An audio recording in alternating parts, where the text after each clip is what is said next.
So, when you don't know how to do something, how to fix something, or how something works, what do? Ask a teacher? Ask your parents? Ask your friends? Ask someone you really know and trust? No! You go to the internet and ask some randos. But I'm not talking about creeps here, I hope. No, I mean the people of the internet! You know, those people who make how-to videos. Because chances are, if you're trying to figure out something, someone on the internet has already figured it out for you. Things like, how do I unsend a text? No. How do I do a winged eyeliner? How do I get rid of the zit by Friday night? How do I get out of gym class? How do I screen cap Snapchat without getting caught? They'll never know. But then there are things in life that don't have an easy fix, that don't have a simple solution, that don't have a how-to video. Things like what to do when you have problems with family, or when it seems like you have no control in your life, or what to do when someone has done something to you. I mean, clearly, they gotta go. The truth is, there's a lot of life that doesn't have a solution you can just find online. So how do you know what to do when you don't know what to do?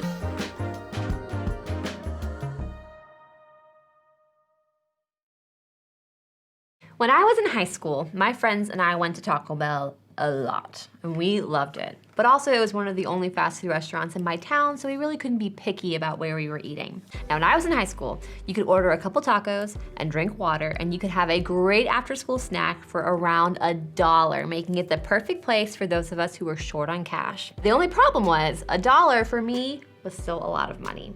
So there were a lot of days when I showed up at Taco Bell and I did not have the money to order anything. So on those days, I just played it off real coolly and said that I wasn't hungry. My friend Mike would pay attention when I said I wasn't hungry, and he knew it was more of a money issue than a hunger issue. So he would tell me, just order a couple tacos, I got you. And every time Mike would cover for me, I'd say, man, thank you so much, I'll pay you back. And he would say, no need, you're good. Now, to this day, I still remember that. I was this poor sophomore who couldn't afford to buy cheap tacos, and Mike was this really wealthy junior who picked up my tab without asking for payback. Not seeking payback is really heartwarming and cozy when it comes to borrowing money for tacos, but that is not always the case. Outside of paying money back to someone you owe, the idea of payback also comes up when someone hurts us. For example, when someone talks about us behind our back, we want payback. When someone flirts with our girlfriend or boyfriend, we want payback. When someone fails to text us back or invite us to a group outing, we want payback. In those moments when we've been hurt, we want payback. We want revenge. We want them to feel the pain and the hurt that we felt. We want them to be embarrassed the way we were embarrassed. We want to get back at them for the pain they caused us. Our first reaction almost always is to get even, to seek revenge, to make someone feel the same discomfort that we felt when they hurt us. And isn't it true that the closer we are to a person, the more we want payback? Most of you aren't trying to pay back someone else's brother or sister. Your feelings probably aren't hurt because of someone else's best friend, and you probably aren't angry because of what someone else did. The people who are closest to you and the people who know you best have the most potential to hurt you. And when they do, we want payback. Now, for most of us, payback comes in one of three ways. First, public payback. This is when we do to them what they did to us in an obvious way. We talk bad about the person who talked bad about us. We snap back and make some cutting statements to them in return. Second, passive payback. Now this way is way more subtle. We make comments that aren't obviously hurtful, but could be interpreted that way. We put that subtle post on social media. We roll our eyes when someone talks. We ignore someone else's texts. Third, imaginary payback. This one's my favorite. Now this is when payback happens when we have an argument in our minds and we dominate. We get the last word even though the offense will never actually be discussed. It just takes over our thoughts and we never do anything about it. And what's amazing is that sometimes we do have the opportunity for payback. And if not payback, then at least the chance to celebrate when things fall apart for the person who hurt us. Like when someone who hurts us messes up and now we are loaded up with ammunition to kick them while they're down. Or when our ex who broke up with us for someone else then gets dumped. Or when our mom snaps at us and hurts our feelings and now she's crying and apologizing, and it is just the perfect setup for us to put an exclamation mark on her regret. In those moments, it feels like karma, doesn't it? I mean, karma just means that you'll get what's coming to you, whether that's good or bad. And that is exactly the sort of situation that Joseph found himself in as we wrap up our story. Now, in this series, we have been journeying through the life of Joseph, whose story is found in the book of Genesis. And his story is a wild one.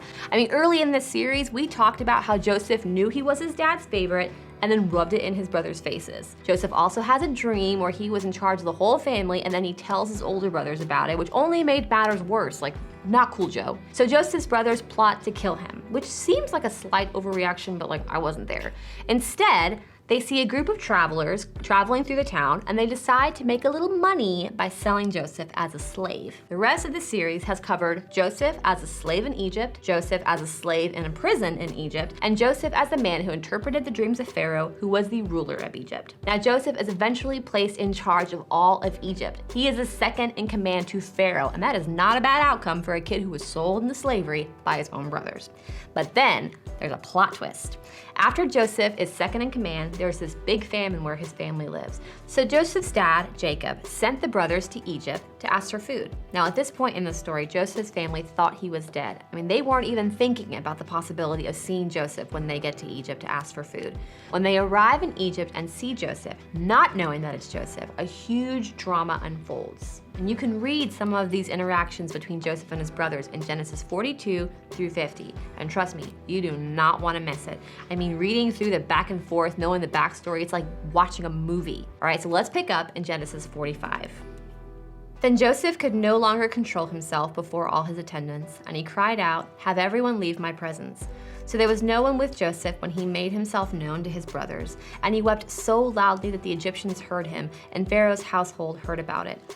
And Joseph said to his brothers, "I am Joseph, is my father still living?"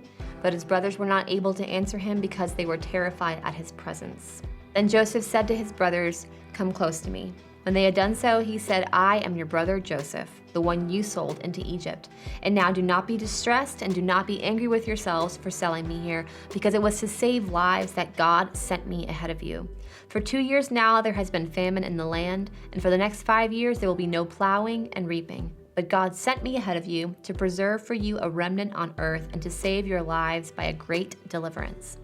Now, there's only one reason Joseph could have responded the way he did. He didn't try to get payback because he had already let go of the idea of revenge. He had already done the hard work of forgiveness. How do we know that?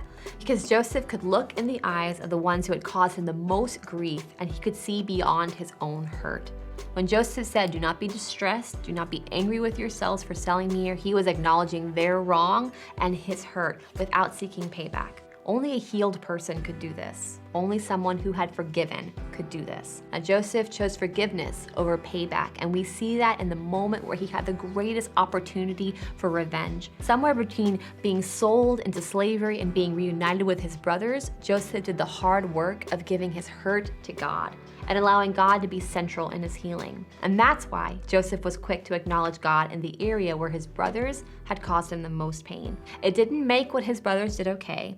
It didn't make Joseph's pain any less. It just took the real pain and the real hurt and no longer put them at center stage. It put God there instead. And that made forgiveness possible. Forgiveness was not only for his brothers, it was freedom from his own pain too. Joseph went on to tell his brothers to go get their father and move the entire family to Egypt because the famine would continue, and without making this move, his family would suffer. And then this happens. And he kissed all his brothers and wept over them. Afterwards, his brothers talked with him. This is the perfect picture of reconciliation. This is where we see peace take over a relationship that was incredibly fractured, all because of forgiveness. When it comes to other people hurting us, we too have the opportunity to choose reconciliation over payback. In fact, here's a simple way to remember it. When you don't know what to do, pursue peace instead of payback. When you pursue peace, you build a bridge. Payback burns bridges. In other words, you can fight to win, to be right, to get even, to make a point, or you can fight for the relationship, but you cannot do both. When you pursue peace, you fight for the relationship. Joseph preserved his relationship with all of his brothers because he chose peace, and he was only able to do that because he fought for forgiveness, and he was only able to forgive with the help of God. Now, Joseph didn't have a superpower that allowed him to do all of this. He just had determination to do the work that peace requires, which means that you and I can do this too.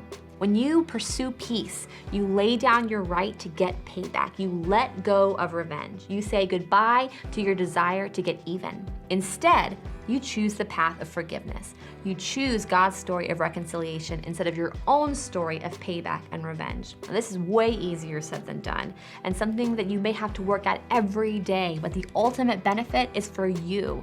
You not only have peace in the relationship, you have peace within you. Now, when Joseph encountered situations where he didn't know what to do, he trusted that God had a much bigger story in mind. I believe that Joseph knew that peace was better than payback. Even though Joseph had no clue whether he would ever see his brothers in person again, when he did, he was ready because he had done the work of forgiveness in his own heart. He had given his hurts over to God. So as you head out, think about what you have the power to do when it comes to pursuing peace. What do you need to decide in your heart? Who do you need to forgive? What offense do you need to bring to God? He can do incredible things with your fractured story. It starts with you and I choosing to forgive so that we can pursue peace instead of payback.